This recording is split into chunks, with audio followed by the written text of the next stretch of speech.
Welcome to today's episode of Reflections on History's Darkest Moments. I'm your host, and today we're going to talk about the 1860s, a period in history that for many marked a dramatic reset for the world, but not the kind of reset we usually associate with progress.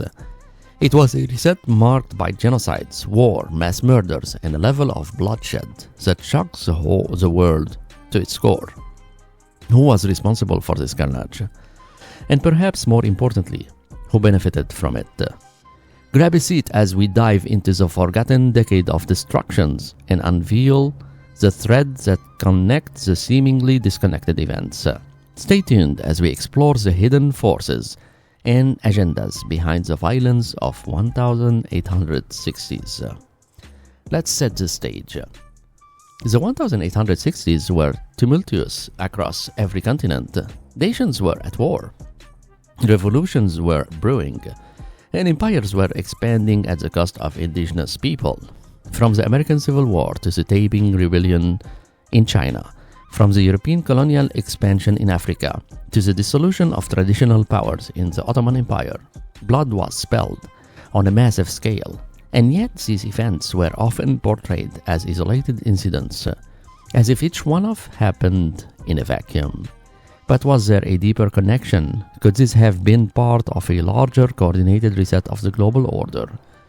To understand this, we need to zoom out and look at the big picture. Who were the players and what was at stake? Let's start with one of the most well-known events in the 1860s, the American Civil War, which raged from 1861 to 1865. On the surface, this war was fought over the moral issues of slavery. And indeed, the abolition of slavery was a monumental achievement. But what often gets overlooked is the massive economic shift that followed the war. The North's victory led to the consolidation of industrial power in the hands of a few wealthy families.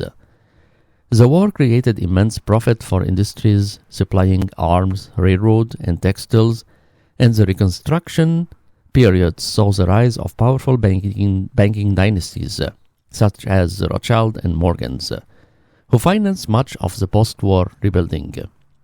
In this sense, the Civil War wasn't just a battle over human freedom. It was also an economic reset, where power shifted away from agrarian economies toward industrial capitalists. Now, while the United States was embroiled in civil war, across the Pacific, China was enduring one of the deadliest conflicts in human history, the Taiping Rebellion. From 1850 to 1864, millions perished as Chinese rebels, led by Hong Xiuquan, sought to overthrow the Qing dynasty and establish a heavenly kingdom. This wasn't just a rebellion, it was a civil war that reshaped China.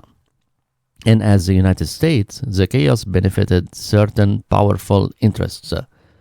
European powers, primarily the British, profited from the disruption by consolidating their control over Chinese trade routes and resources, including opium.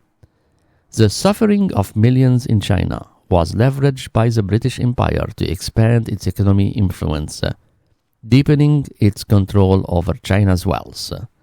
The question to ask here is, how much lives were sacrificed for imperial expansion?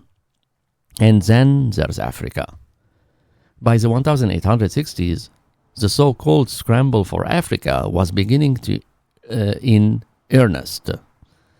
European powers, primarily Britain, France, and Belgium, sought to crave up the continent, exploring its resources and people. This led to mass displacement, cultural erasure, and genocides of indigenous populations. The Congo, under the King Leopold II rule, became infamous for its brutal exploitation, where millions of Congolese people died due to the forced labor and violence in the rubber and ivory trade. Who benefited here? The industrialists and aristocrats back in Europe, who profited from the immense wealth extracted from Africa's resources, genocide became a tool of economic gain, and it laid the foundation for the systematic exploitation that continued well into the 20th centuries. Let's not forget the Ottoman Empire, which was also going through its own crisis in the 1860s. Various nationalist movements were fighting for independence from the weakening empire, and blood was shed across the Balkans, the Middle East, and North Africa. As the Ottoman grip loosened, Europeans' power, especially Britain and France, took advantage of the instability to expand their influence in the region. The massacres of local populations, particularly Christian minorities, are now seen as precursors to what would later become full-scale genocides in the early 20th centuries.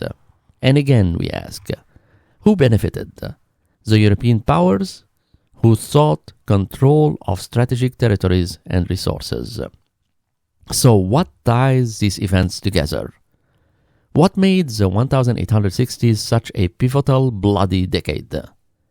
The answer lies in the economic and political motivations of the time. Across the world, powerful elites used war, genocide, and mass murders as tools to reset the geopolitical landscape in their favor. They didn't just win wars, they reshaped economies, expanded empires, and secured wealth for generations to come.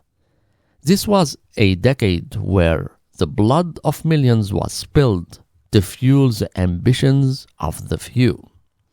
From industrial magnates in the United States to imperial rulers in Europe, the bloodshed of the 1860s created new economic empires and ensured that power remained in the hands of a selected few. While history books might highlight noble causes, such as the fight for freedom or national unification, beneath the surface, much of the violence was about economic gain and control. The elites who orchestrated this period of chaos were the true beneficiaries, securing their place at the top of the global power structure. As we look back on the 1860s, it's important to remember not just the lives lost, but the motivations behind that loss. Who truly benefited from the bloodshed? The answer often leads us to the same place, the corridors of powers and wealth, where decisions are made not for the good of the people, but for profit and dominance. Thank you for joining me today on Reflections on History's Darkest Moments.